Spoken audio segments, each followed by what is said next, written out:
Welcome to Driven. I'm your host, Paul Perrone.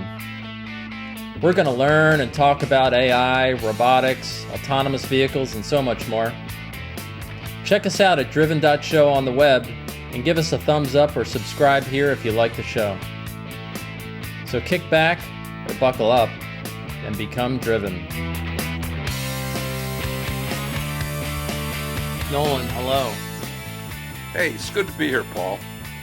Good to see you, and thank you for agreeing to do this. This is going to be wonderful. Well, it's an area that is near and dear to my heart. I've been futzing around with robotics and self-driving cars for 30 years. Too long. Wow. So how do you usually introduce yourself these days, given all the things that you've been doing? I mean, it's been a long career forging new industries, and I know you've had 30 some different enterprises in which you've been involved. So where do you even start with that kind of experience? I like to say I'm a serial entrepreneur with kind of one foot firmly placed in the future. At least I think that way. And I founded Atari, and then later on Chuck E. Cheese, and then a company called Androbot, which I lost a ton of money, which was one of the early personal robotics companies. And I basically founded ETAC, which if you drive a car and have a map app, it's basically using my software. And so we mapped the world, and that database has been extensive, and I'm quite proud of that. Right now, I'm on your board, and I'm working on a company. Thank you for that.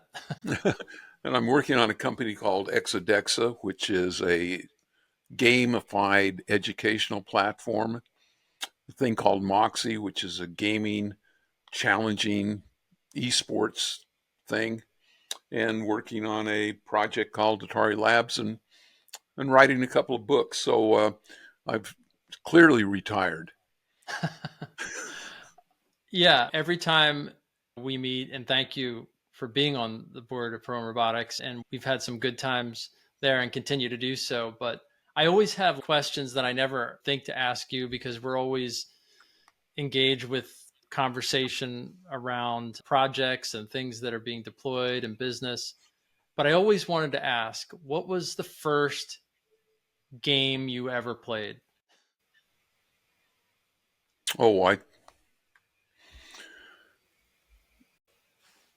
Growing up, summers on a blanket, board games were a big part of my life. And I think the very first game I played was maybe Monopoly or Clue. And that was fun, and I enjoyed it a lot. Then I fell in love with chess, and then I fell in love with Go. And so, I played a lot of poker and bridge in college. I probably, if I didn't play as much poker and bridge in college, I'd probably got better grades. But I've kind of, I've always had sort of one foot in the game field. Growing up just outside Atlantic City, Monopoly was a big deal in the household.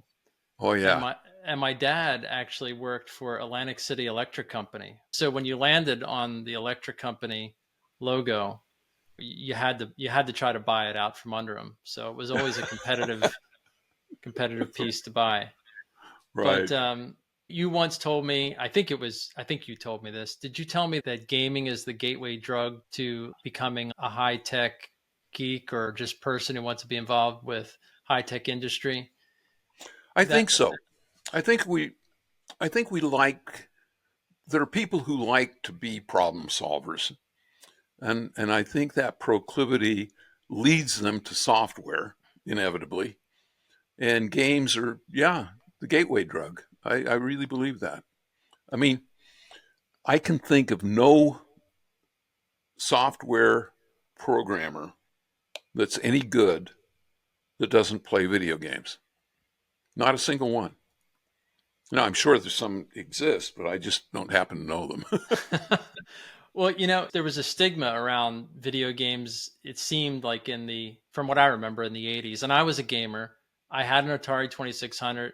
I had a Commodore 64, which had its share of games. And there was a stigma back then, right? And maybe even into the 90s, right? Like with violence or whatever. But the fact of the matter is there's so many games that are really complex puzzles with rich storylines. You felt like you were reading a book. I used to play Infocom games, if you remember Yeah. those. Well, And there were actually some countries that banned coin-op video games. And it's interesting to know that they all, any of those countries, they are a laggard in computer programmers. well, there you go. There, you, The stats prove it. existence proof. Yeah. With my own son today, I mean, he learns problem solving and the problems and the puzzles and the things that you solve. I mean, you learn how to, in many ways, program. You learn about logic. You learn about three-dimensional space, and your spatial intelligence that you develop just seems to be so enhanced by some of the games that you can actually play. And I think that's pivotal to programming. Well, I think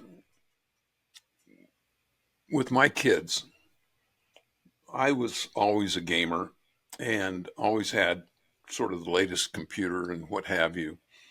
And I know that I set them on the trajectory of being programmers and techies.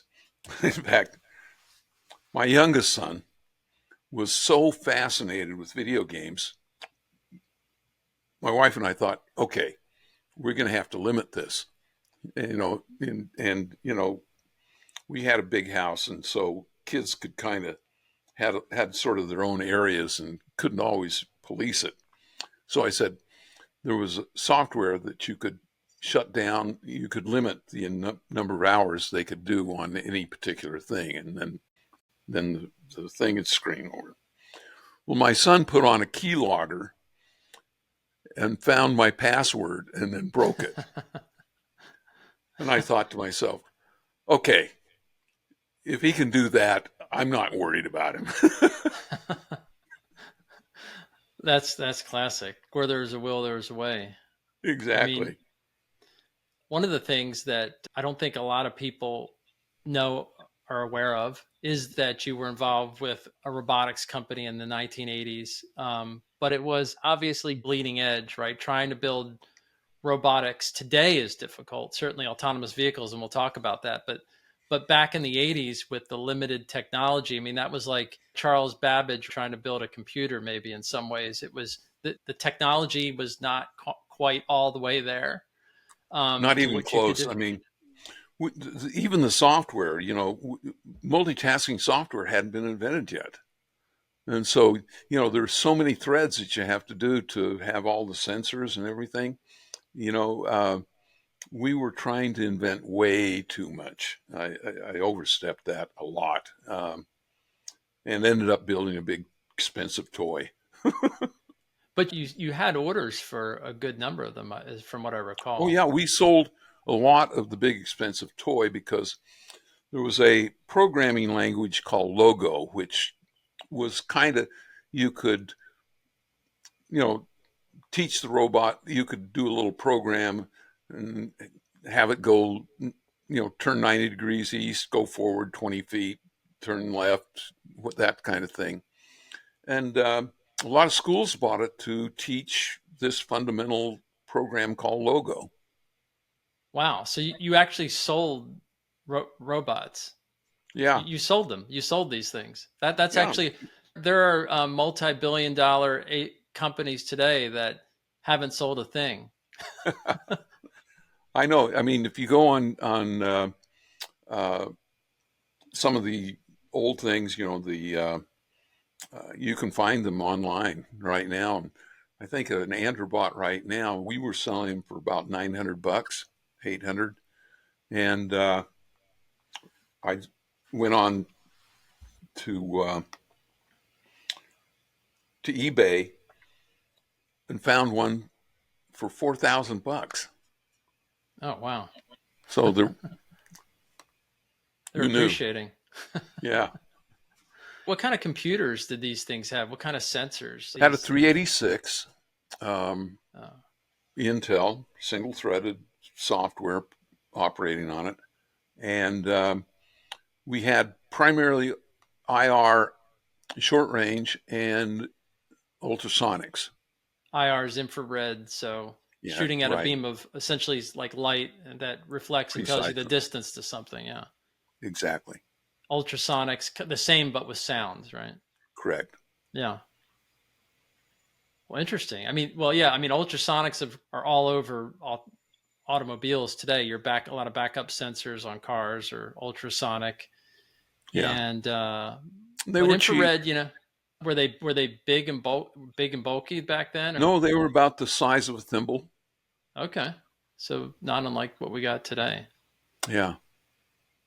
Yeah, I mean the early Roombas had infrared sensors and what have you Right. on them, and they still might. I don't even know. But what are your thoughts on the trajectory of robotics from then to today? Is it something that's, in your opinion, a long ways out from becoming really prolific?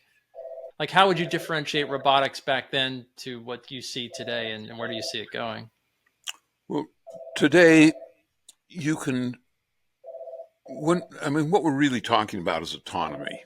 And the technology now actually allows autonomy much better. I mean, the Roomba is a prime example of that.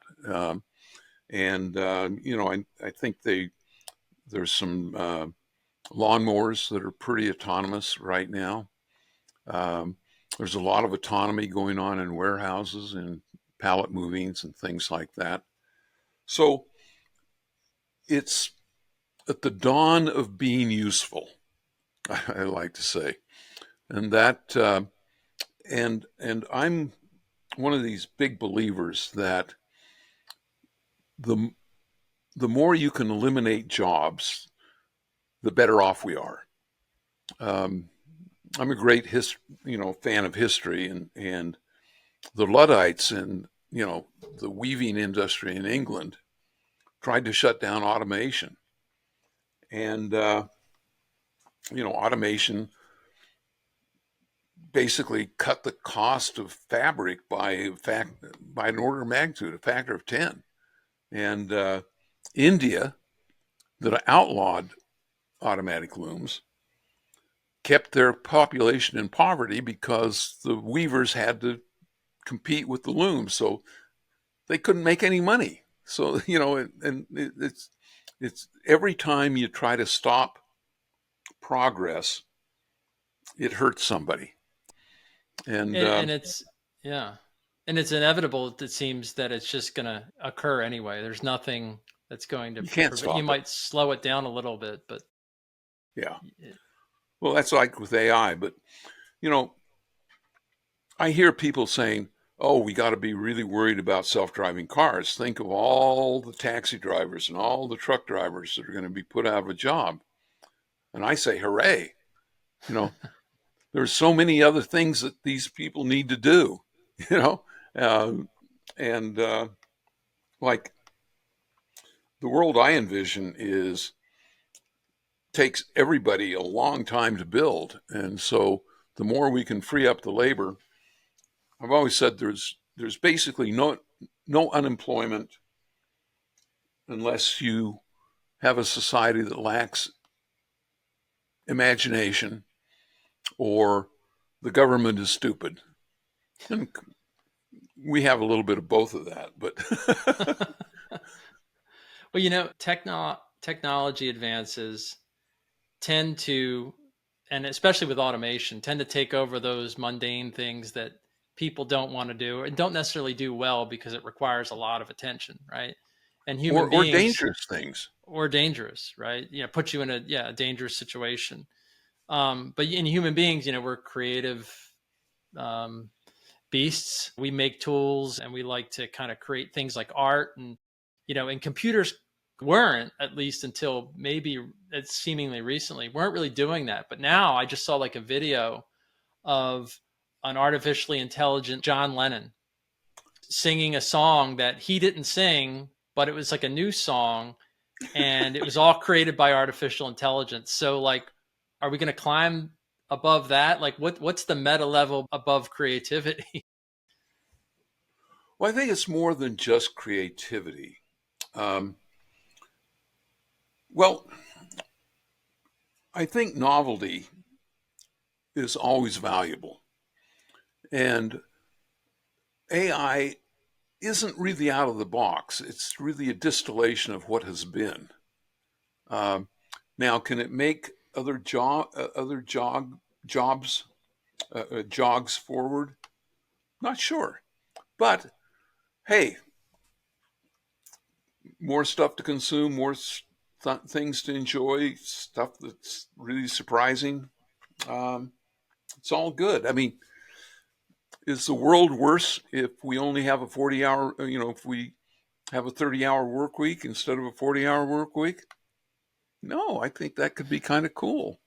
More then all of a sudden we got to have more campgrounds and more entertainment environments and better travel.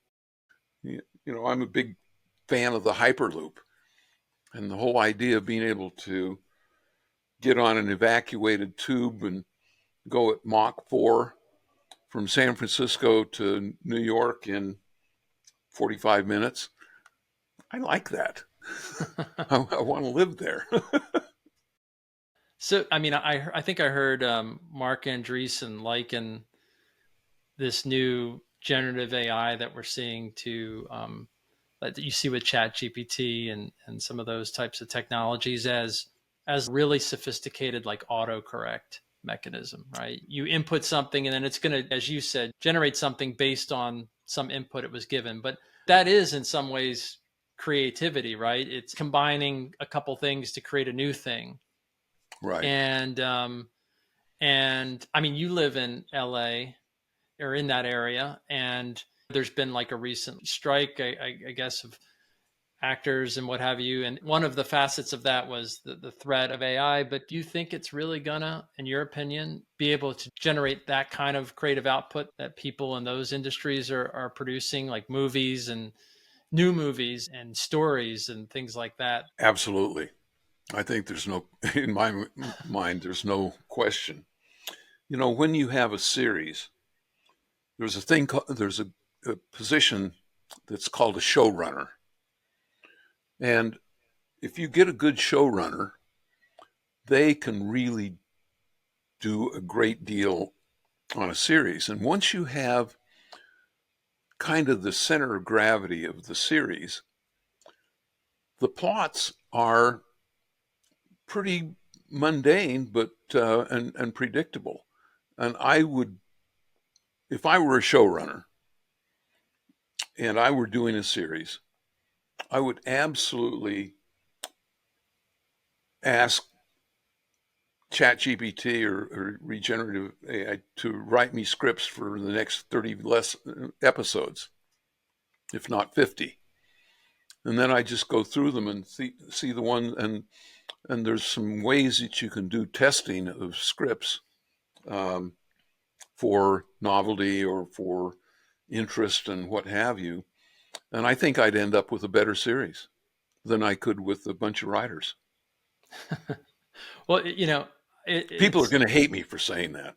hey, it's good to be honest. Where do we think, this technology is going to be as technologists, and what's it going to do? What are its real capabilities? A lot of people don't understand.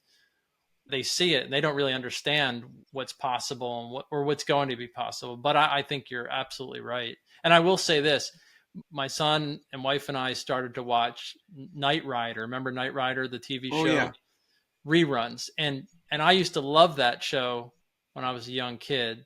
And now I watch it and I realize it's very corny, and the plots, everyone's a pathological killer, by the way. It's like, okay, Right. he just drove through a red light. We have to take care of him. We have to kill that guy. That's like the plot of every episode.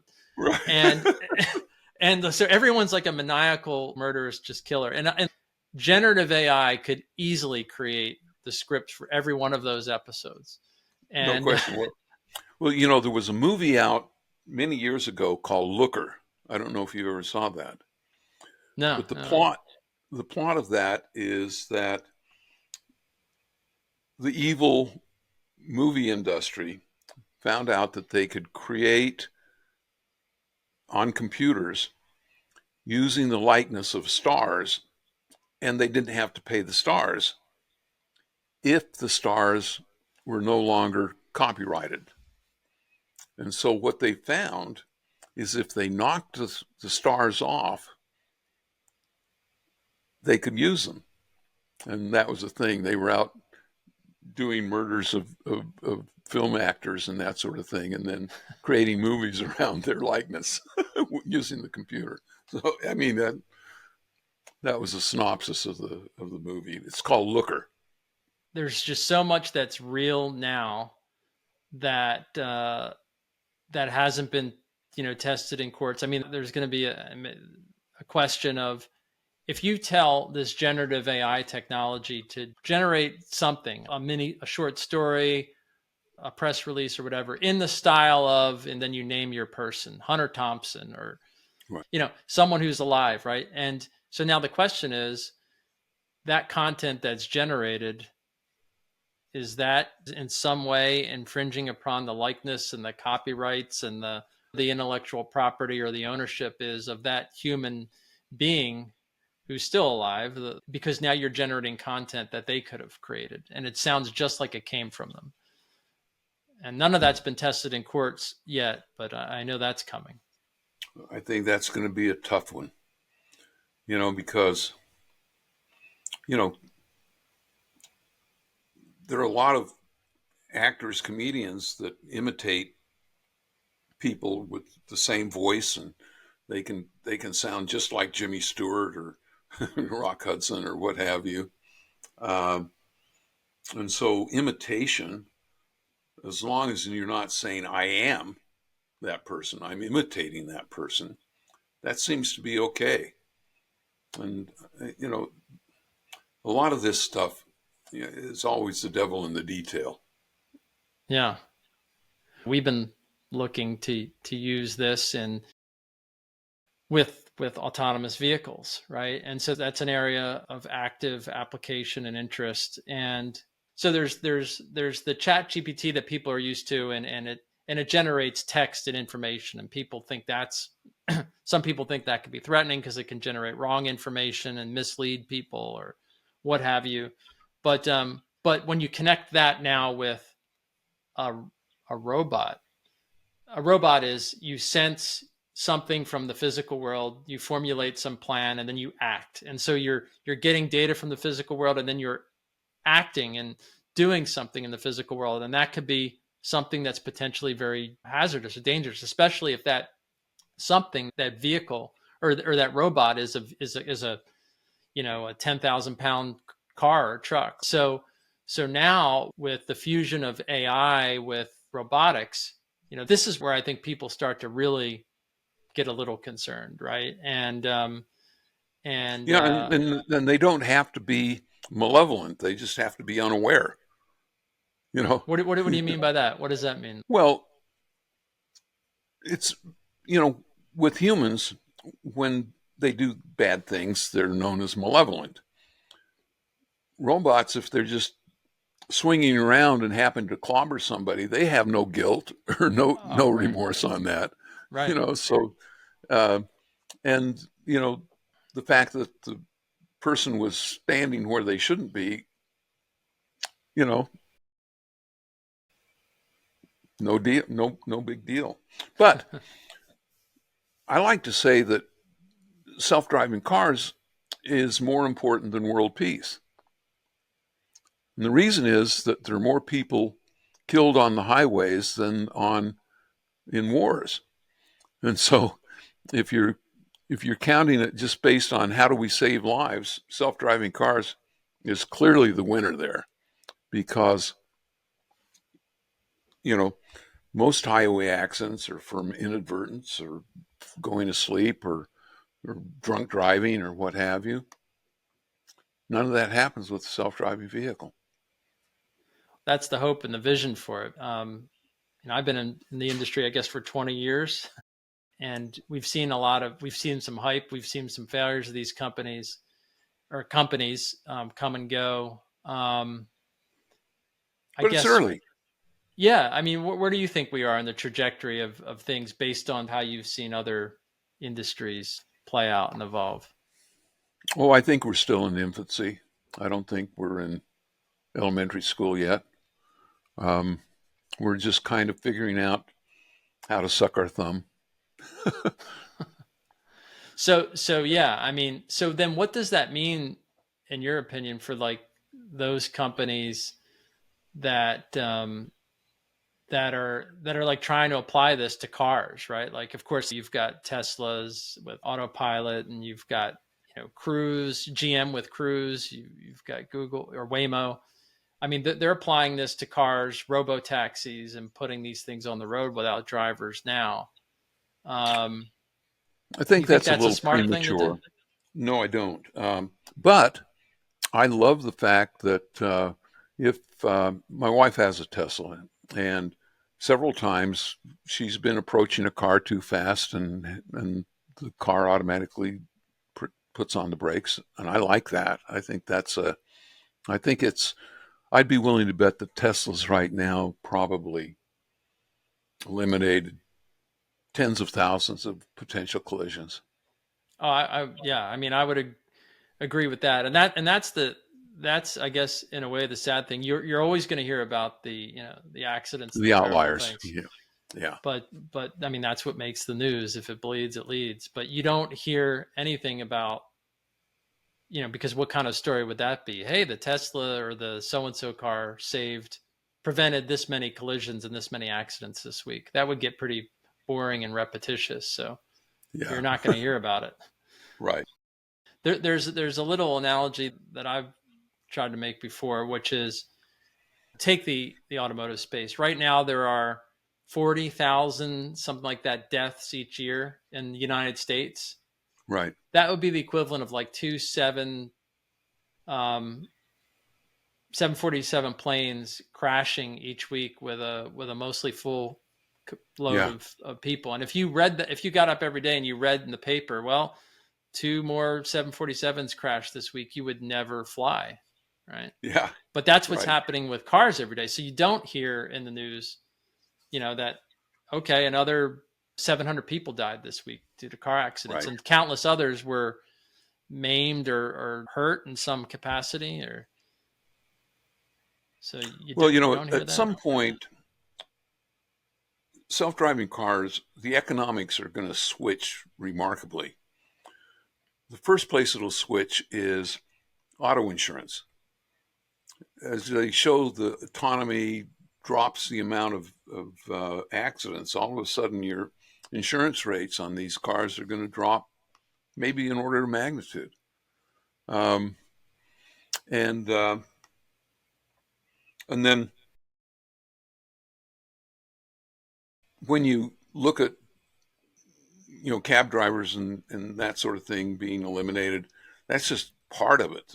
You'll end up all the body and fender people, they're going to be less employed, and insurance adjusters, fewer of them.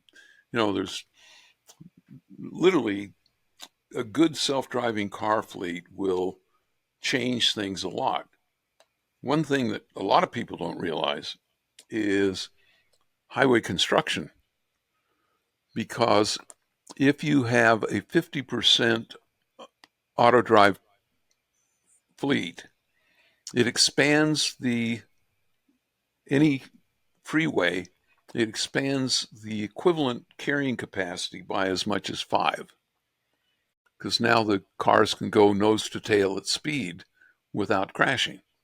And so all of a sudden the capacity just skyrockets. Yeah, sort of begs the question of proper application, right? Like whenever you hear autonomous cars, you think of autonomous cars that you or I would typically drive, right? Getting Yeah. from point A to point B. But But there's not just cars or taxis. There's trucks and minibuses and military vehicles. But then there's just all these applications like driving down the 101 to go to work or something is a much more different task than an autonomous vehicle that just needs to get people around on a campus, right? Yeah. Or a rural sort of application or logistics, right? Just moving things from point A to point B on public and private roads to just move goods around, like Neuro is kind of doing with pizzas, I guess. But Yeah. And, airports, the number of people that are being, when you fly into Heathrow, you say, gee, I was coming from LA, but I didn't need it. I think I needed to walk there. well, here's Because, the thing: the technology exists right now where you could get out of a car, you could get out of your car you could park in the cheapest parking lot wherever you would want to go, and you could get out of your car and get into a small autonomous pod-like vehicle that if airports were to pay and deploy this, but it's technologically feasible to just get in that pod and have that take you all the way to your gate, and maybe another pod behind you peels off and takes your luggage to the luggage area, but you don't have to walk all the way to the gate, and you could have these trackless people movers, right, all over the place at airports I mean, just like you might have it like a resort or what have you, but you can that the technology exists to do that now flawlessly, but we right. don't have it. And I guess, why don't we have it? Part of it's economics, right? I mean, these companies organizations have to see it to believe it. Um, Right. And what always happens is there will be the early adopters. Like places like Dubai, which are talking about doing a lot of these things. And once there's a lot of things that once you have an existence proof, it just makes everything easier. You know, Going from an idea to a plan to an existence proof is kind of the step of how innovation goes. Like I can remember talking about video games uh, before I did the first video game. People say on a TV set, you what and people would say, I was in a bar one night and and somebody walked up to me and they knew I was involved with it and they said, "How does the TV station know that I turned the knob?"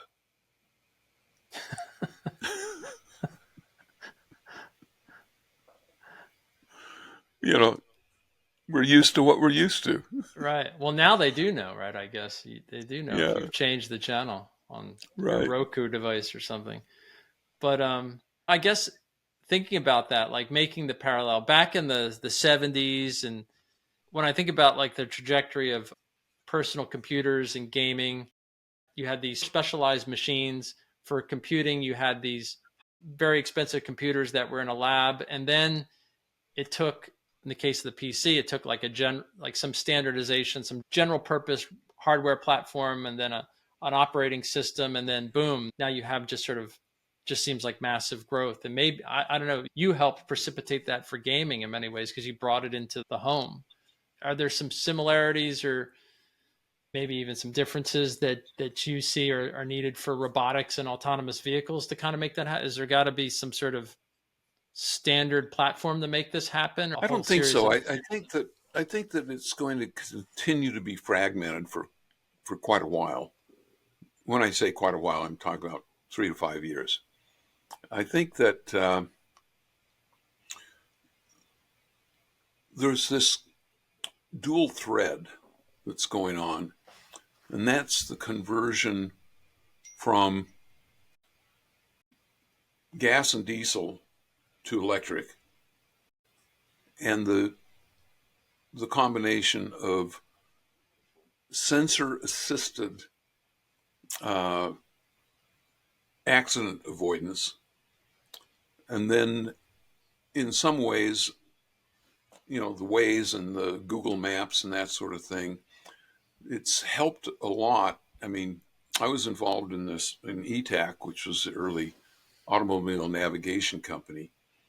And so that link between the mapping technology and the driving technology is there in a lot of ways. And it just needs to be refined, proven, and still a little bit expensive. And it's not to the point where you get the benefits of lower insurance rates and things like that. So all of that is going to take a little time, but I think the trajectory is inevitable. It will happen, and it will happen either surprisingly fast or surprisingly slow. I've never been able to predict timing very well. With robotics, especially, it's hard to cut corners on cost. I read, what was it called? Tracing the Beam or Chasing the Beam? Racing the Right, Beam. Fascinating book about some of the really creative ways at which these games for like Atari were made, and some of the constraints that you had to deal with the technology back then, and to make it economical. I right. mean, just extraordinary. With Well, a lot of people don't realize the early video games weren't even computers. They weren't von Neumann architecture. They were state machines. They were Oh, just really? chips. They were just chips and a clock. And we created everything in hardware. There was no micro. Remember, I did computer space in 1970, and and and the microprocessor wasn't really invented until 74, and a good enough one that we could do it wasn't until 76, which was when we did the 2600. So, you kind of had to wait for the back end technology to catch up. And even then, we had to put a lot of glue chips around the microprocessor to get it up to video speeds. Well, I remember when we put the software for driving a car on a $30 Raspberry Pi. You were really excited about that. I was very Because excited about it. and it resonated with you, and we were able to drive a car. It had two lidar and radar, but basically standard sensors that you would see on these autonomous vehicles, and it drove it autonomously, and it avoided obstacles on a $30 Raspberry Pi, all the software. So but we could never deploy that Raspberry Pi because there's safety and reliability questions and temperature ranges and all kinds of things that you deal with industrial You want your car to standards. be able to run in 40-degree below zero weather, Yeah, and during rainstorms and all kinds of. I mean, driving a car is a really hostile environment and it is. unpredictable. It can be, yeah. Like, how does a self-driving car deal with the bridge out and there's somebody, waving a flag in front of you and saying, don't cross this bridge, you know, Well, that's where I think teleoperation will help in the short run, right? We've had vehicles, as you know, we come up to a corner and then there's a driver waving us on to go, even though we should yield to that driver in that car. It's a truck that wanted to do like a U-turn or something, probably illegally. But it's telling our vehicle, it's doing the guy's waving it on. We can't detect that. No, I mean, we might be able right, to. When the vehicle stops, you can have someone at a remote station just kind of drop in, say, "Oh, yep," move you forward a little bit and give the car a nudge to go forward. That's going to be needed for some time until right, all of those oddball scenarios are completely worked out. yeah, But at least the vehicle will stop. Now, that's been a bad thing more recently in San Francisco with the cruise vehicles, as I'm sure you heard. There was a communications outage, and their whole fleet of vehicles, or at least a good chunk of them, just stop and somewhere in the middle of the road and blocking emergency vehicles, and it made the news. But that's the flip side. If you're going to do teleoperation, you really better have communications with the vehicle, or else it's not going to right. go anywhere. I had an off the wall question that I just remembered that I wanted to ask you. Um, if you could design a robot based entirely on your personal experiences in life, what would it be like? What would it be doing? Oh, very simple. It would be a bring me robot.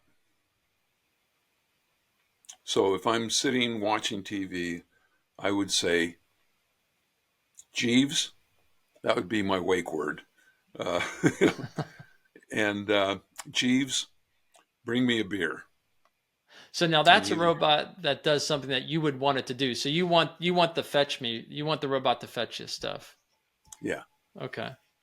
So like that means this thing needs arms or does it need arms? Do you need doesn't or need do you arms. It change your needs, environment or do you make the robot fit the environment or do you change your environment to fit the limitations of the robot?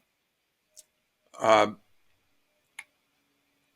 you would equip an area in your home as the robot pantry.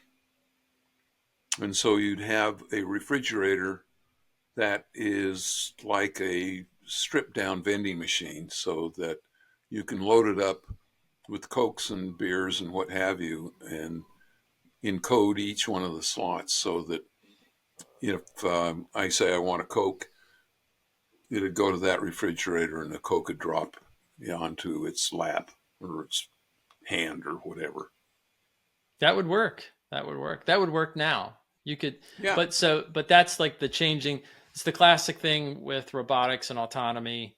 Do you change the infrastructure and the environment to kind of make it easy for the robot to do its thing, or do you just make that robot like anthropomorphic with all the things that humans have, hands and manipulators and can do things? No, But I that think, see, if I were going to be doing a business, I'd I'd build a robot that was pretty fun, could navigate, and I you could all as long as it could go from A to B to B to A reliably, um, then you could train it and say this is point A and this is point B, and uh, and then I would price the robot relatively low compared to cost. So maybe normally you want a 50% margin. Maybe I'd sell the robot at 20% margin.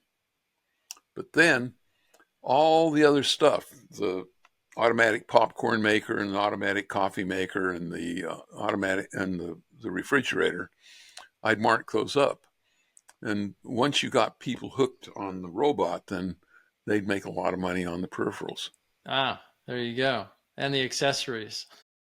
See, it's a little bit like, Nespresso. They give those things almost away at cost because they make, 60%. The same thing with the HP uh, Printers, yeah, printers. They make more yeah, money on the cartridges than they do on the printer. on the recurring revenue. Yep, that makes Yeah. perfect sense. So you answered the question, what would you like to see? And that's, I agree with you. Like that's that utilitarian aspect of it. But I know you're also a big entertainment guy, right? You tell me, but I think that you think that people like to be entertained, right? And so should we be making robots that are just utilitarian or should they be like your in-home court jester or something? I think an in-home court jester. I think that it would really be fun to have the robot meet you when you come in and say, and tells you the joke of the day, and or maybe it knows what your portfolio is, and it says, "Sir, I think I need to get you a martini. Your stocks really did horribly," or something like that. Basically, you know, once once you have all this stuff online, and like my Amazon Echo, I'm not going to say the A word, Right. but they know what my appointments are, and and she will tell me that. hey, you've got an appointment, you better go for it. And I like that. It's like having an almost personal assistant. And for some reason, my wife hates her. That's I don't know. interesting. So why is that? Like, what is your theory there? I call her a Luddite, but I think that she just doesn't want any kind of competition, even if it's a disembodied voice coming out of a little round speaker. Little secret here too. My wife hates Miss. We call her Miss A because you can't say her name. I'll say it. Janie's a Luddite too, and Okay. Well, see, I've got probably half of the lights around, like outside and things like that. They're all voice controlled. And I'm very happy to go out and say the A word and then deck on. And, and I've got a dimmer on that one. So I can say, um, lights 50% and they kind of outside so I can have a cocktail. And then I say, play me play me some Queen or, or Bach or Pachelbel. you know, I find that really rewarding. I just get a giggle out of it. well, back to just AI real quick too. I was thinking you're going to be able to not just say play me a song from Queen. You're going to be able to say generate me a song in the style of Queen about a bad cup of coffee or whatever, right? And it'll Yeah, create it. And so Pandora and like that whole concept of playing the DNA of musical styles. Now you're going to be able to generate like new musical content, and that's if that's not here, I'd be surprised. But that's going to be coming very soon. It's got to be coming because of what you I see heard. right now. I haven't seen it, and it's supposedly on the web somewhere that that regenerative AI created a South Park, wrote Yes, it, did it, and animated it. it was good. It Oh, was. I you mean, saw it. I saw some of it. Yeah, it was scary. If that's the real deal, which I believe it was good. It was Well, well done. my son and I were having some good fun, and we said, generate me a musical. We'll call it Pong the Musical, and it's a story. It's a hero's journey based on a square ball that wants to become round, so that he can woo Miss Pac-Man. And we want it in the style of Oklahoma, and it did it. Wow. I wonder if it drew. Have you ever heard of the book Flatland by? Oh yeah, Yeah, I wonder if it drew off of that. In some ways. I mean, you don't know where it gets its you don't ideas, know where I maybe. get it. No, But Flatland, remember, was about the ventures of A Square, right? The higher up beings in that world were circles, and like the lower right? beings were just lines. You had more dimensions or less dimensions, or based. That was a fun. I totally forgotten about that, Paul. That was kind of a tech geek story. It It's was. like, I've read it yeah, like a couple times in my life. I read it when I was probably like 16 or something like that. And then when I was in college, I was like, I should probably read that again. And yeah, it was pretty cool.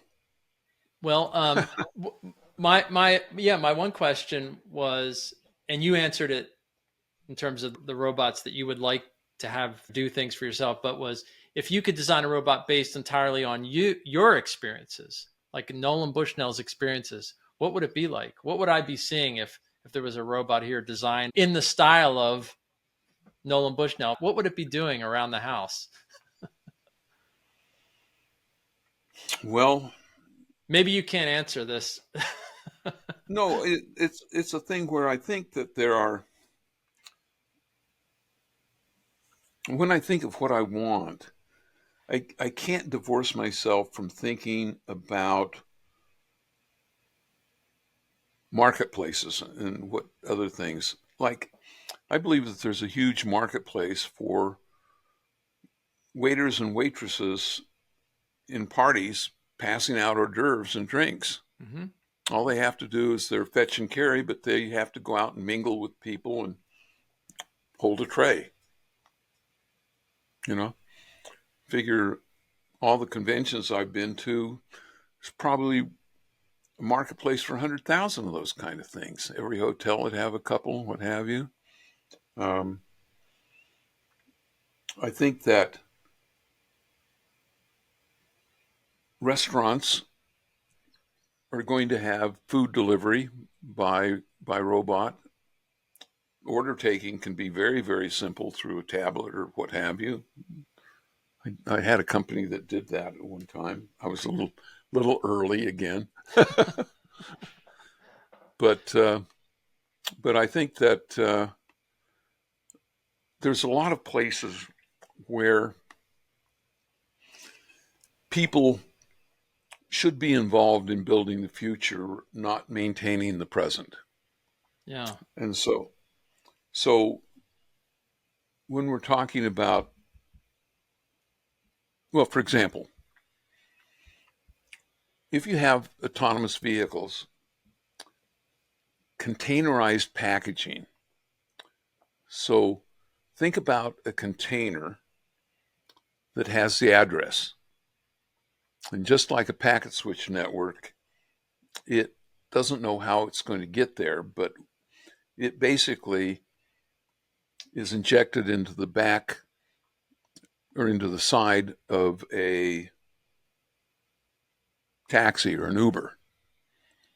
And if the package needs to go left and the Uber is turning right, then it deposits it at a corner kiosk and waits for a car that's coming by that's going left.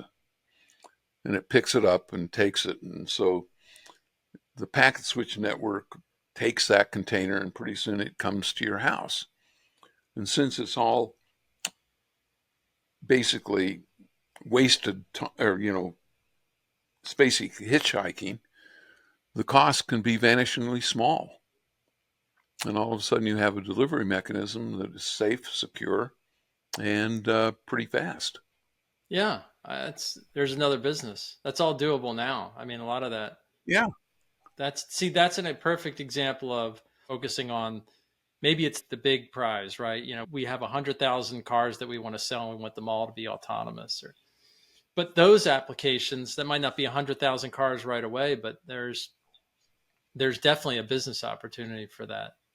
And maybe that's yeah. kind of like the what's that book by Clayton Christensen, the Innovator's Dilemma. Maybe these big Oh, right. companies aren't doing it because it's not the big prize, but it's something that maybe the smaller companies can do that and make that. And And that's how the smaller companies get to be big companies. yeah, You know, yeah. little companies always have to be in the cracks in the sidewalk. I've been You in a know, lot of cracks and sidewalks.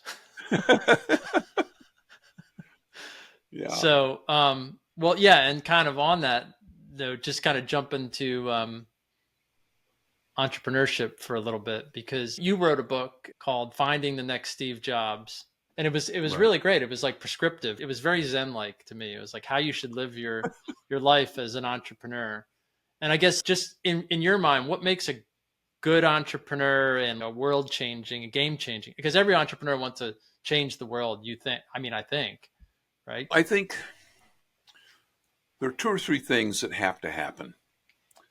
An entrepreneur, first of all, has to be optimistic and passionate, and driven. You can't be lazy and be an entrepreneur. If you think you're going to be an entrepreneur because you don't like to have a job, wrong. Because you know a lot of times being an entrepreneur is having a job that you don't get paid for. And so you got to kind of come to grips with that. Certainly And not on and the hours that you put in. exactly. I Yeah. mean, I figure the first year at Atari, I made less than 25 cents an hour, you know, but it paid off ultimately. But you have to have the optimism that you can punch through. The second thing you have to do is you really have to do your homework. And I would never invest in an entrepreneur that when you ask them a question about finance, they say, well, I'll have to talk to my CEO or my CFO. Wrong answer. You've got to be the architect of your financial outcome. Otherwise, you're not going to be making good decisions. I still have a problem with gap accounting though, so that's a tough Well, one. any logical human being hates gap. I mean, Can there's so many things that don't make any sense. The biggest one is how they treat options. You get dinged when you grant the options, but if the options go away, you don't get it back. Why? Where did the money go in the first place, and why didn't it come back if it went somewhere? right, right. I guess is there something in your mind that makes it less likely, and I'm just thinking of the US, but maybe it's worldwide, to have entrepreneurs today that are going to do something really huge and real like industry changing, or has that just not changed in your opinion? Um, Well, the U.S. has a really big advantage psychically and culturally. That is, if you fail in Europe, a lot of times you have a stigma as a failure. In the United States, if you fail, they say, "Oh, that was a learning experience. It's probably going to be better this time." right. You know. The second thing is that there is a lot of capital that's available to try things, and they go in with their eyes wide open that a majority of the companies they invest in are going to fail. But the ones that succeed, they make a 10x, 20x return, and that's fine. That it makes it all work. And so those metrics don't really exist in the other countries. Sometimes they try the worst of all worlds, and it's where they have governments try to invest in entrepreneurs. Well, I won't comment on that. but, but I, Well, I but I think I see what you're saying though. I mean, the people who should be funding this technology should expect a return on their right. investment, and they have a vested interest in seeing that outcome. And a lot of the investors that we talk to, I mean, they have some awareness of the space, and the technology, and they've got people on And board. a lot of funding comes from people who've been entrepreneurs and made a success and done an exit, and now they're VCs in their own right. Yeah, Family offices. yep, that's right. So, like, what in your opinion, what are there any cultural sort of things that have to happen here to make entrepreneurship something that kids aspire to more? I mean, I've encouraged my own son think about when you're doing something, is it worth something to somebody else, and are you interested in it? Because obviously you have to have the passion and the willpower to want to kind of get through the bad times. But I don't see a lot of mainstream or popular TV or whatever shows fostering any interest in people wanting to become entrepreneurs or starting businesses. I've seen a few things, but it's just not a widespread cultural phenomenon that maybe I'm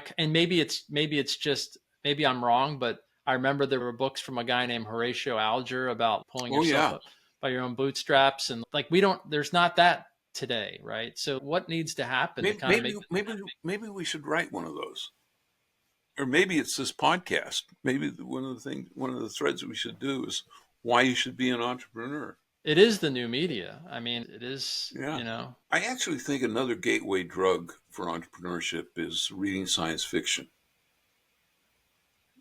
Why is that? And What well, essentially, one of the mindsets that you need as an entrepreneur is to think that today's world is incomplete, that it's not as good as it could be. And therefore, I'm going to try to move it, make the future happen a little bit faster. I think that's kind of a mindset that you do. So, I mean, robots. Robots are going to be in the future. So us working on it is going to make that future happen a little bit faster. Absolutely. Well, I think growing up and watching movies like Star Wars and robots have always been part of Yeah. sci-fi and at least in the last 50 years. I think the first use of the word robot was by some guy, I think it was like The what 1930s movie. 20s or some 30s, yeah, like Yeah, A 20s. It Polish or was something. black and white. Yeah. Yeah. But so I think the 70s and 80s, especially, you really started to see a lot of robots in the sci-fi sense. And I think it's certainly influenced a lot of people who are at least in the space today. So like if you were to start say Atari today in 2023, what would be different and what would be the same about doing that? Would it be possible to start a company like Atari? Oh, I think so. Um, though I like the term red ocean, blue ocean. And since video games didn't exist, it was a very blue ocean. You know, there wasn't any competition. And now, if you started a game company, it'd be one of 10 million. Right. I mean, there's so many game companies out there that you say, okay, out of this, I'm going to come up with a new idea. Right. Maybe, maybe not, but it's not going to be a slam dunk. Um, there are edges, like I'm working on this thing called Atari Labs, which is a new kind of arcade.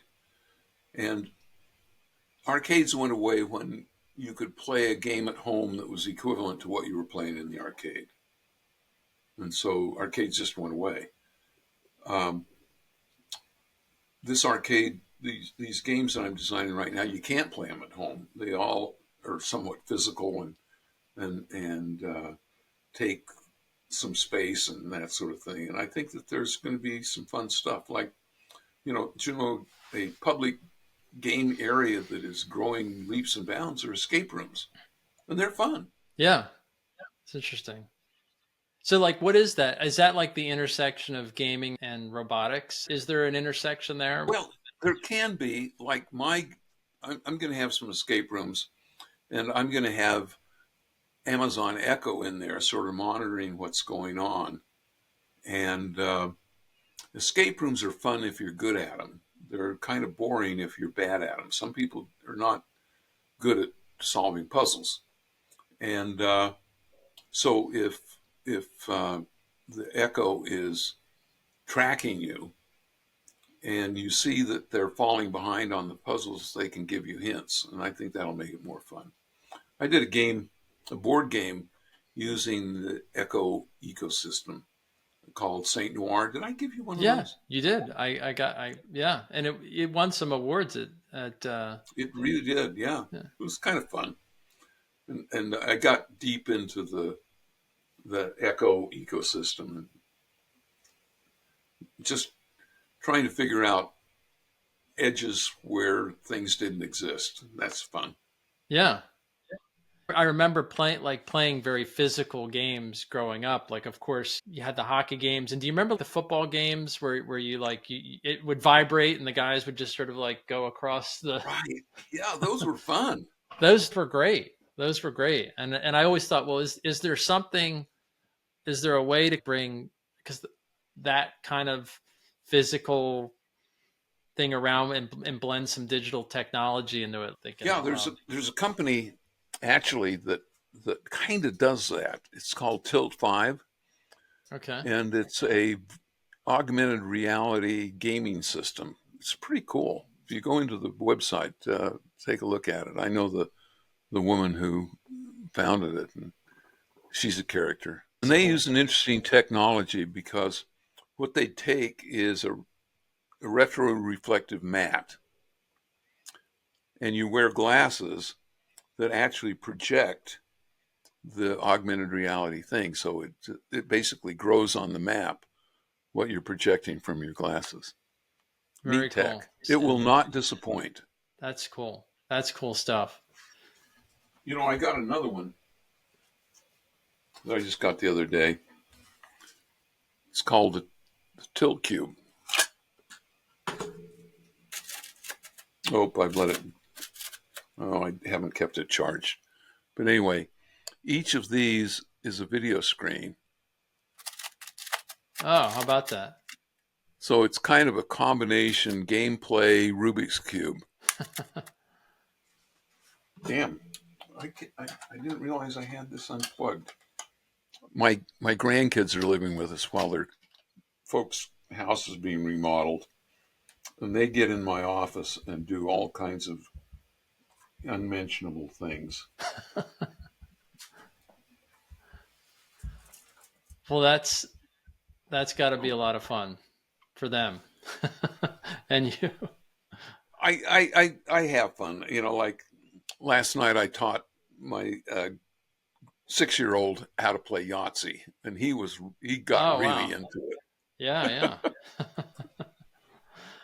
So we were talking about AI earlier. We're talking about games, and AI has been incorporated in the games for a long time. But was there any AI that you brought into some of your early incarnations, like the Androbot or like the Atari, or was it just? The rocket ship was playing against the flying saucer, and the algorithm was really simple. It would just detect whether or not the rocket ship was below or above, to the right or the left, and it'd fire a missile in that direction. And it was surprising how good that was. And that's all it did. I guess like neural networks. I remember. I think my first introduction to neural networks was like late 1980s, maybe. Like there was a concept of like the perceptron, and you train these systems with these patterns, and then it learns, right? And there's a lot of that. A lot of people are trying to do that with autonomous vehicles, but it's a very probabilistic thing, right? You're Yeah, it's training it. non-deterministic. It's non-deterministic. It's based on probability as to how it makes decisions, right? So you can't predict what it's going to do. And so I think that's particularly dangerous for cars, right? Yeah. You don't probably want to know that you're going to get to your destination safely, or you pretty much, you want to know, you want to feel pretty sure about that. And especially if you're in there with loved ones. But for games or whatever, the stakes are a little lower. Much lower.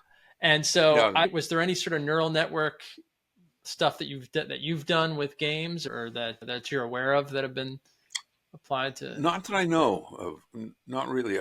I was introduced to neural nets with a book called, it's either Robots on Your Doorstep or Robots in Your Closet.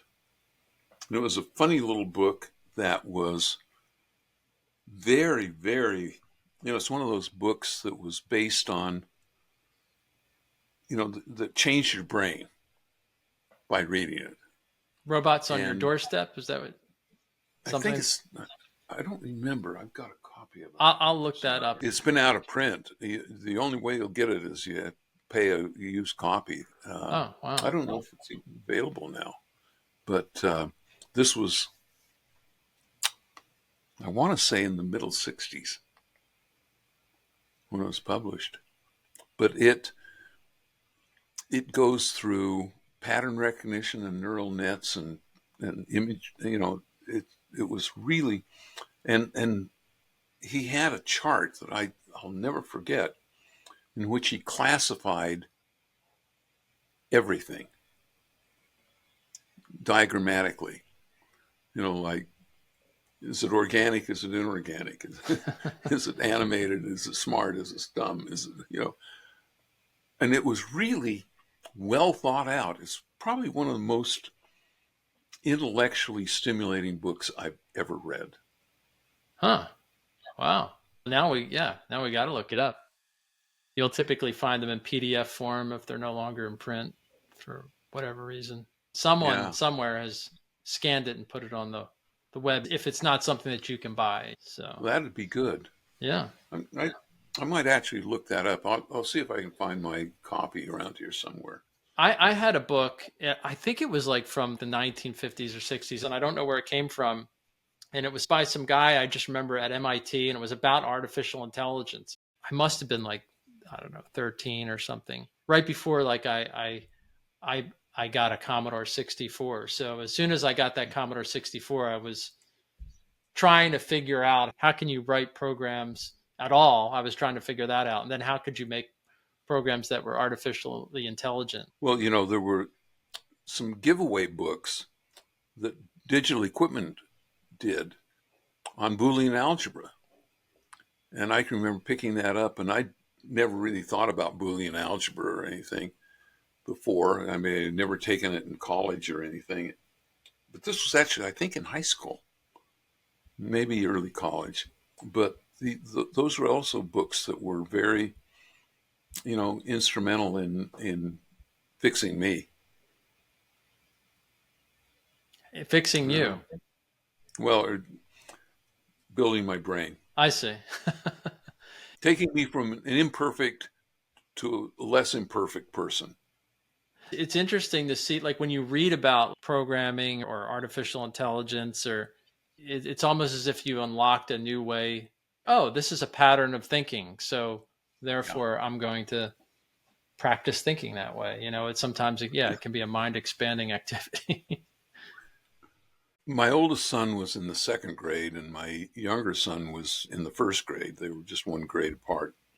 And I'd just gotten a Macintosh, and I showed them how to use HyperCard.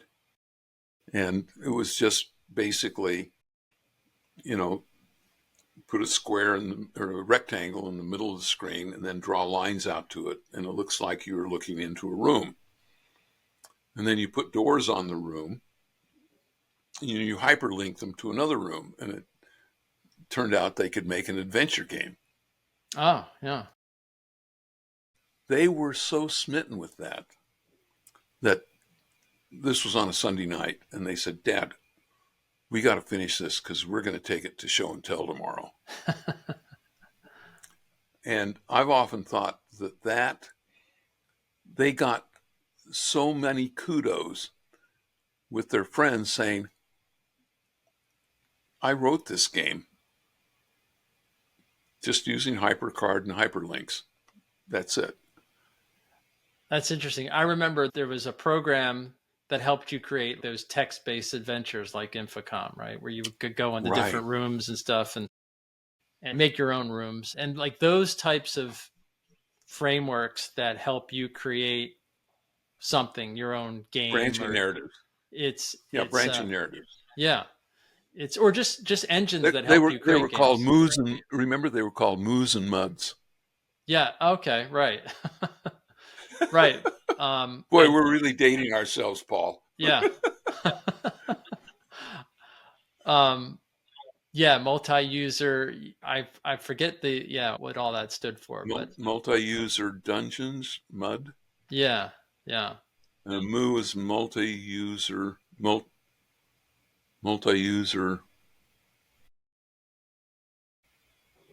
organization. I don't remember.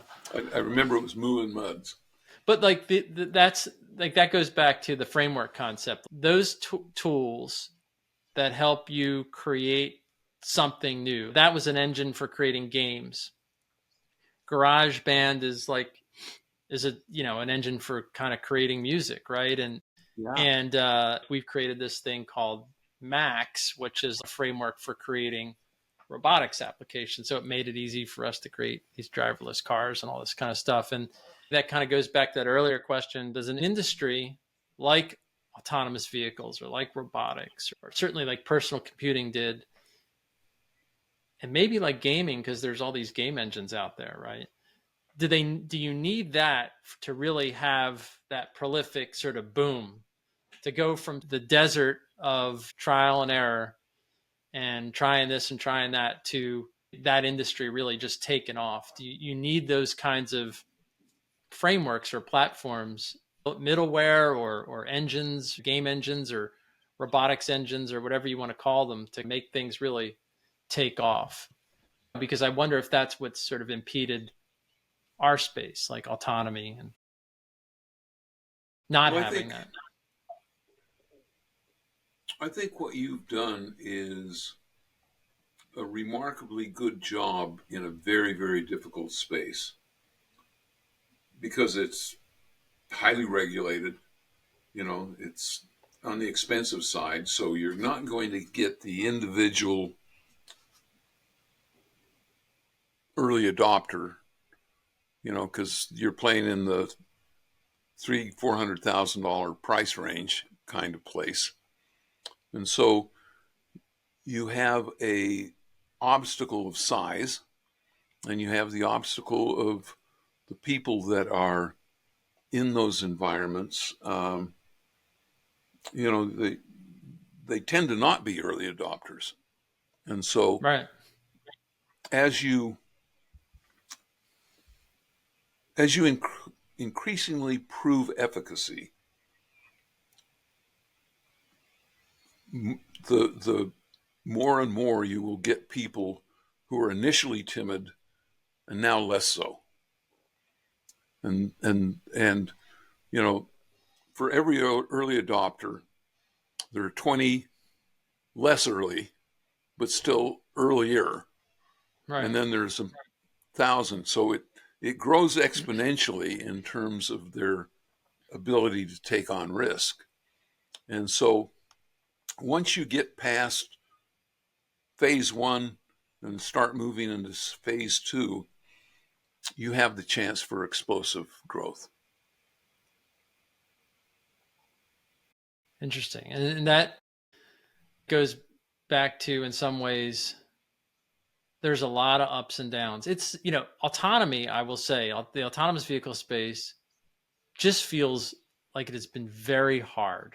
And I don't know if I don't know if I'm being like, no, it's if I'm hard. like complaining about it, if I'm whining or something, and if I should just shut up and take It's it. But okay.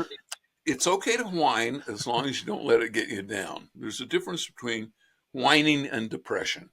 right. Well, I've been doing it for 20 years. I don't know if that's a good thing or a bad thing, but it's Well, it's grit. It's grit, Paul. is You've it? got grit. See, my mom Grit would is say it good. was just stubbornness. She said I was a hard-headed Calabrese because that was where my father's side of the family came from, Calabria, Italy. Okay. See, But I think grit is a good thing. okay. I mean, you have to have toughness, you have to have relentlessness, because there's just so many ups and downs. You're Yeah. just sometimes on the throes of things just not working out. It's not going to go Yeah. well, and what are you going Well, to do? the future is unpredictable, Yeah. and that's actually one thing I kind of worry about. I think a lot of the kids that are growing up right now are really fragile. They're offended at things and they don't want to be challenged. And you know, being confronted with uncomfortable ideas, that's the nature Right. of entrepreneurship. I mean, I'd like to think that entrepreneurs are a little bit anarchists. You got to have a little bit of anarchy in you because you have to believe that what is insufficient and that you want to break it up a little bit. Yeah. If it can be very uncomfortable and very lonely at Yeah, times, I think. But people like stories, right? I mean, stories are kind of how like right. we've evolved as human beings, right? We used to, it's like that's what everything was, a story and a metaphor, it seems like, right? Back in the really, really, really old days. And so, Yeah. like, that's just how we're programmed. And so, we need some stories of toughness and relentlessness that stand out that might be, instructional for kids today, right? Who lack these lessons. One of the stories that I like to tell is I said, imagine that I came to you and I said, I want to build a pizza parlor. It's 10 times bigger than any pizza parlor you've ever seen. Why is it 10 times bigger? Well, because I want to have a lot of games in it. Oh, why? Well, it takes time for pizza to be cooked, and that's a good time when people could go in and play games. And I'm I'm in the coin op business, and I know about games, and we were selling games for about $2,000, but in coin drop, over their life, they'll earn $30,000, $40,000. So clearly, it'd be better to be operating the games than to be buying and selling them. I said, well, maybe that makes sense. And I said, but wait, we're also going to have singing, joke telling, robotic animals.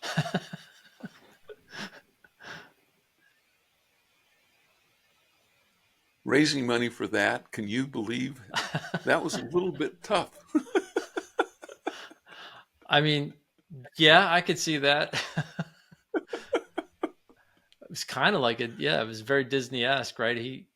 The animatronics and what have you, but trying to do it like everywhere.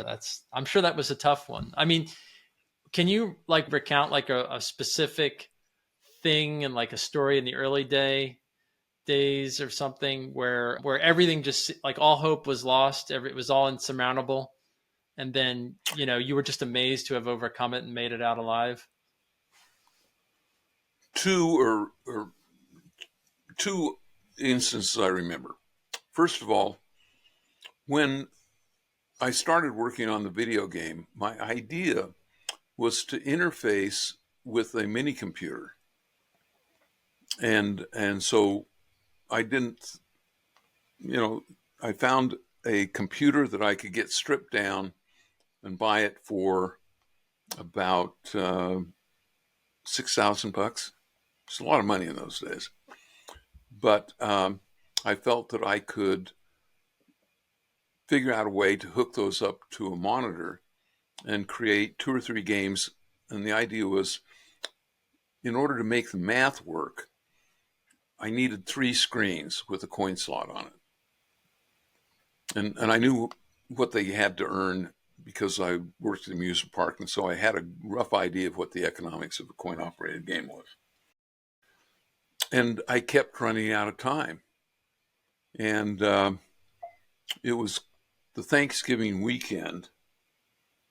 And I determined that I was going to solve the time problem because I kept running out of time.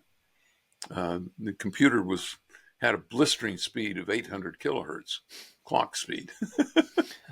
And of course, video wants 3.58 megahertz. So I was building these little interface things, and I was trying to unload things off the computer with little circuits. And the night before Thanksgiving, I basically said, this isn't working.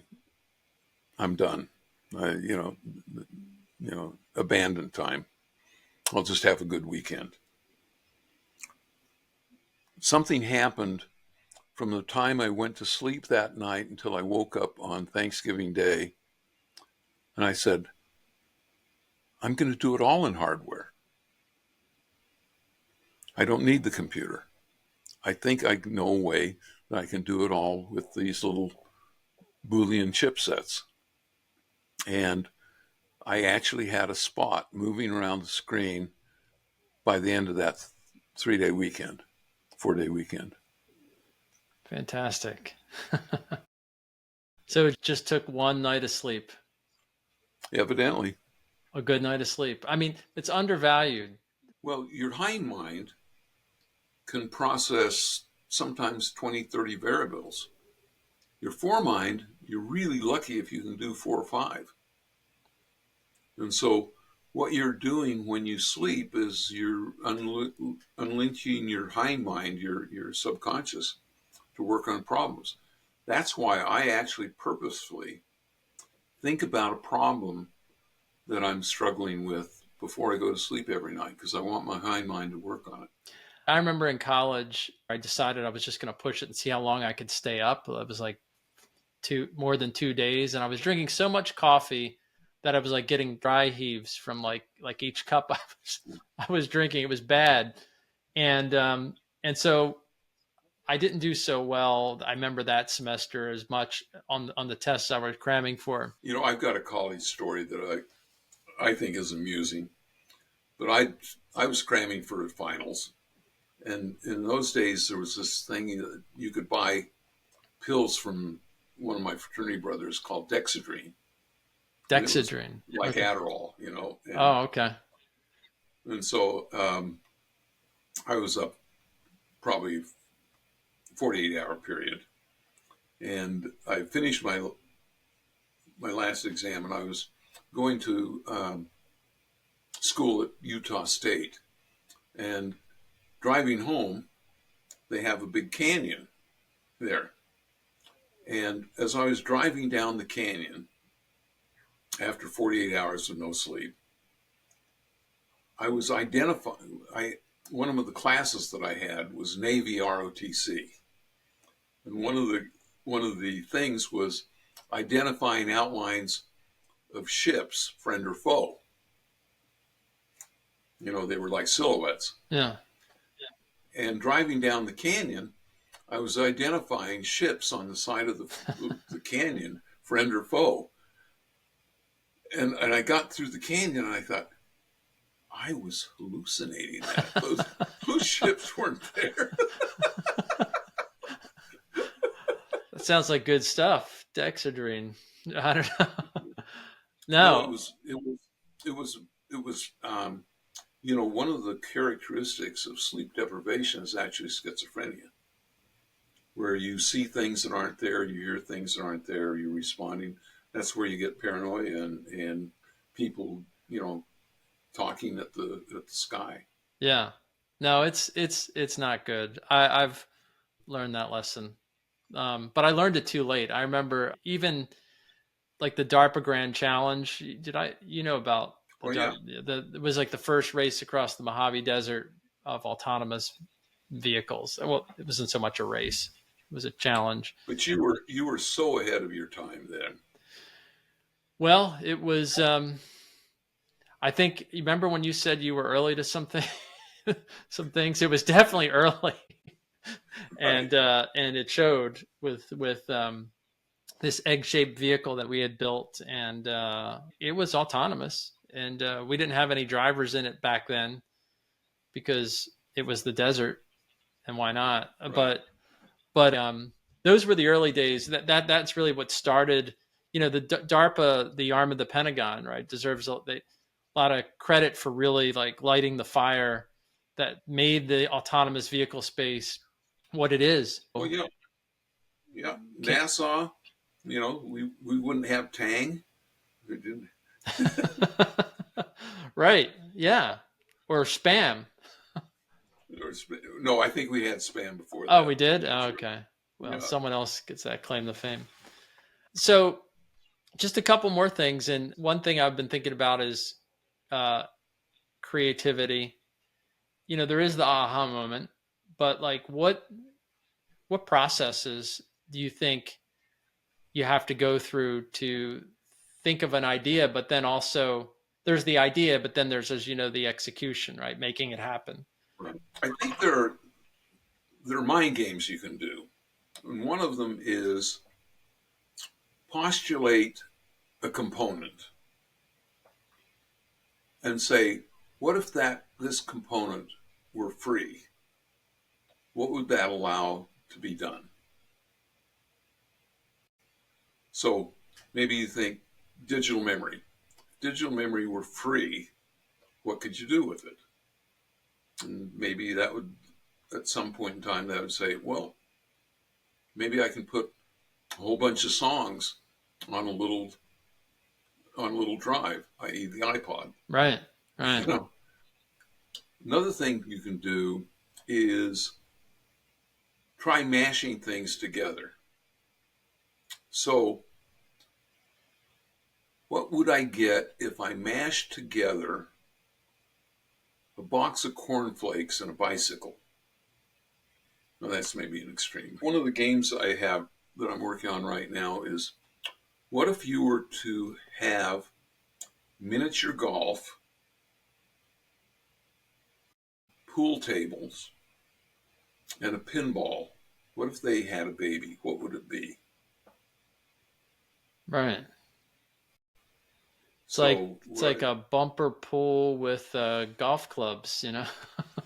well, no, but bumper pool, play it with a pool cue, but then trick it out with the lights and the sounds of a pinball, Oh, right. but you're Right. still trying to get a hole in one. Weird, weird, weird pool shapes, pool table shapes. And So I've got yeah, just so that's kind of that's like there was a one. book called Thinker Toys, I think, that kind of had some Yes, mind games. yeah. Well, I think that mashing things together that are disparate often yields funny things. You know, like I can't think of an example right now, but Well, there's also if you're aware of some things that are on the horizon, like you think of quantum computing or what is it, cold fusion, and right, how energy, maybe energy. Okay, so energy will be free. Well, people are working on that, right? It'll be easy to make right, energy, and so if you can tie it to something that's really coming down the pike, play those sort of mind games.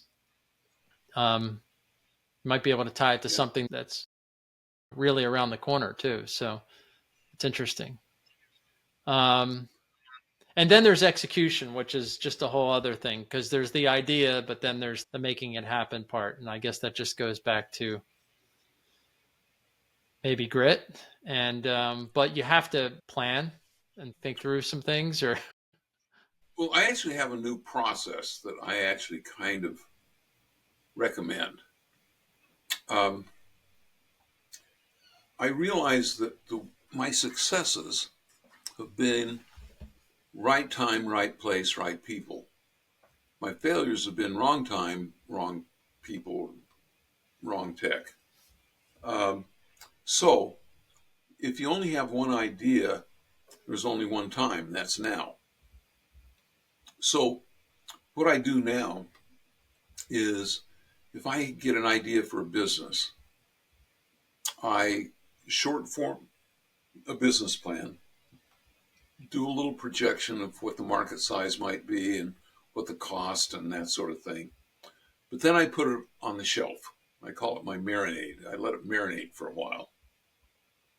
And I've got about 6 or 7 of them right now. And then all of a sudden, something will happen. The right person will come across you, and you say, that person would be a great CEO of Business Plan 3. hmm, And so now you have a better chance, and the tech is there. Like I kindled one up right after because it basically was a echo of a company I had before that was in the education space. But COVID really galvanized a lot of parents because they didn't like what their kids were learning in school and how insipid a lot of it was. And so all of a sudden their ability and willingness to spend on ancillary educational systems is there. And so I spun that up and now I've got a good team working on it and we've got a good thing. It's called Exodexa and I think it's going to go public this fall. interesting. Is that Right time, so? right space. So is that like a fusion too of entertaining education or something like that? Is that Yeah, it's what? Yeah, gamified education. It's a little bit gamified like education. it's a it's a echo of Brain Rush, which I did 7 years ago. And I think I saw that you have a book coming out along those lines, Yes, right? In October yeah, or something. it's called Creating the Future of Education. Oh, okay. And that's related to this Exodexa venture. Right. Oh, very cool. That reminds me, I'm going to send you my science fiction PDF too. I forgot that. Thank you. Yeah, I did one. I'd be embarrassed to send it to you. It's a very short story. Actually, I I put it on Kindle like I for free, I think. But I'll send it to you, and as long as you promise not to make fun of me. I would never do that. Did you make any money on Kindle? Not a dime. Not a dime. We'll exchange them, and I'm sure yours will be more interesting. But Maybe not. Well, I wrote it, and there was a suggestion. If you're doing um, romance novels, you do certain things, um, and if you're selling to young males, science fiction is primarily a young male thing. You have to have a certain amount of steamy sex in it, but it has to be one where the girl is the aggressor. okay. Like the guys, their fantasy is that they can just sit there and be a nerd and have a girl throw themselves at him. So I have a little of that in there. Okay. Well, I was going to And my share it with my son, but I think I'll just read it myself. well, my my wife, who's my line editor, my copy editor, she read it and she said, "Do you really need to do that, Nolan?"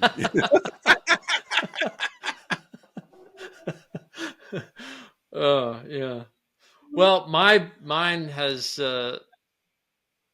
might not be nearly as exciting.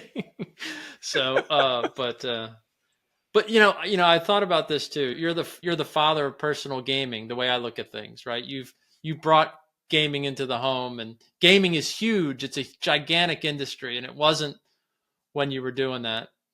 Um, and you've led an interesting life. You've met some characters, I'm sure. Um, Oh yeah, who was the one guy who told me about? Uh, McAfee, oh yeah. and of I was course I you. was on his board for a while, You and he is an interesting. He was an he interesting was, yeah. character, You gave Steve Jobs his first job, I think, his first real job, right? and I mean, and you know everybody, right? So there's got to be a movie or a biography in the making here. There is, but they've been working on it for 8 years now, and I guess the wheels of Hollywood run much shorter. Well, one of the problems, there were two Steve Jobs movies that didn't do well, and that kind of put a kibosh on biopics of tech people. Though I Right. think my life is much, I think video games are much more interesting than just the start Oh, of the personal computer. yeah, games are. This would be a huge movie. I mean, games are where it's at. I mean, Yeah, but they're everybody loves still it. working on it, so maybe one of these days. Well, I guess just a couple like last questions here. Thank you for indulging me in this long format of interview. Hey, I've had fun. I'm enjoying. I mean, I could go on, and maybe next time when you're in Charlottesville, Virginia, Yeah. as long as Jerry Seinfeld doesn't mind, we'll do that thing. And this is your idea: um, riding in cars with tech geeks with coffee, right? But driverless cars, right? So instead of Cool. comedians in cars with coffee, tech people in cars, in driverless cars with coffee. So That's a great idea, Paul. I think it That's was your really smart. idea. I think Was it? well, maybe it was a combination. It might have been a mashup. I don't know, but I think it was a mashup I may have because threw the coffee in there. definitely I would be more driven towards alcohol. Right. Well, hey, we could have a bar and you can just pick what you want. Because We if it's won't be driving. driverless, Yeah, yeah, exactly. See, absolutely. that's one of the big benefits. That is. Yeah. That is. Are I there? mean, self-driving cars is going to be a boon to the bar industry. Yes, That's one of the big winners, you know. it is. It is. It's going to be a boon for safety. I think Yeah. drunk driving is, I don't know, might be 50% of all accidents or something. It's high. It's up Yeah, there. I think so. Yeah. It's up there. Driving under the And now influence. you have pot too. And people say that pot isn't as bad, but I don't know. When I've gotten stoned, I wouldn't drive. Anything that makes you sleepy or whatever. I mean, whatever. Yeah. It can't be good for driving. It's when the bad things happen. It happens so quickly. You have to have good reaction time. Yep. Um, so when people look back at what you've done, what do you think? What are you hoping that people remember the most? I guess this is like the reflective part of the I corny don't know. reflective part of a podcast, right? My kids asked me the other day, what do I want on my tombstone? And I said, that's macabre. And the one that I came up with is he lived an interesting life. Got it. Got it. Yeah. Yeah. So I mean, and then the other one was if you could sit down and have a conversation with your younger self, what would your advice be to the 25-year-old Nolan Bushnell?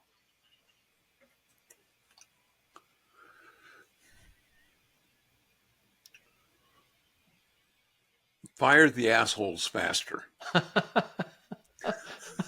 It's good. Are those mostly John? If you're listening, this does not apply to you, but is it mostly the COOs? No, it comes from all things. I mean, I can think of several times that if I had fired the head of marketing when I knew he was a dumb shit, um, and you know, I mean, I can think of probably 12 guys and 2 women that if I had fired even 2 months sooner than I did, the company would have been better off. It's hiring is hard, as you know. You're finding the next Steve Jobs. I think you cover a lot of ground there, but firing people can be very hard, especially if you have somewhat of a heart, right? Yeah, I had one vice president that actually enjoyed firing people. So those of us with less spunk, we would just transfer them into his department and let him fire them. Well, that sounds like a critical, yeah, that a critical I actually, hire is I, that. I think that betrayed a serious personal weakness myself, and I'm not proud of that. Well, I guess last one, as we look into the next decade, I don't know, 10 years, what emerging tech or trends do you think are going to just change the way we live, work, play, interact on a daily basis? Like, what are could be the top one, top three? I actually think GPT is going to be in the next 10 years massive, and I think autonomy is going to be massive. I think it's 1 and 2 or 2 and 1. Yeah. Um, because I think this probably is the decade where autonomy gets to a useful point that it becomes ubiquitous. And I think that there will be some further deterioration of costs, or I think things will get cheaper and more efficient and better. And we're very close now, and I think that with a little nudge, we'll get there. And then I think that we'll have explosive growth in the autonomy space. Nolan, thank you so much. Thank you for taking the time to do this. It's just been wonderful. And It's fun. this was fun. Yeah, this is great. And Well, you know, Paul, I got to tell you, you're a brain that I respect. And so it's fun to, you know, I've always felt that it's more fun to be in a room with smart people than it is be in a room with dumb people. Well, with that, thank you. Oh, unless you're playing poker with them. Right, right. Well, there you go. Okay, well, the old story that if you sit down at a poker table and you can't figure out who the sucker is, you should leave. Right. It's probably you. Okay, be 100%. good, Thank Paul. you. Thank you. Have a great one. Bye now.